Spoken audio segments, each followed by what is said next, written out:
When 60 bison were moved from the holding area in Corwin Springs to the Fort Peck Reservation last March, it set off an immediate flurry of lawsuits. A Blaine County judge would eventually block the state from not only moving more bison, but even the transfer of bison to Fort Belknap. This case, the lawyers should have looked at all the federal laws before they even filed this case. The federal laws does not allow this case to go on.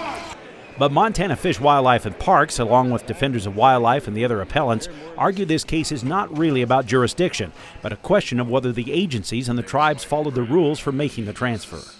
Rather, what this case is about is that the states and the tribe have worked together cooperatively through an agreement to place a significant species, a culturally significant species, upon tribal lands within Indian country. There just is no indication that the legislature thought about, provided for, or ultimately intended for this statute to reach within the boundary of a reservation.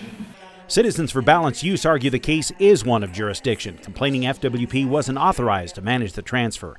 Attorneys told the justices the Department of Livestock is the agency responsible for moving bison and protecting public and private property from disease and damage. I don't think that you could objectively read this environmental assessment without an understanding that these bison will eventually escape and end up on the public and private land surrounding the reservation properties.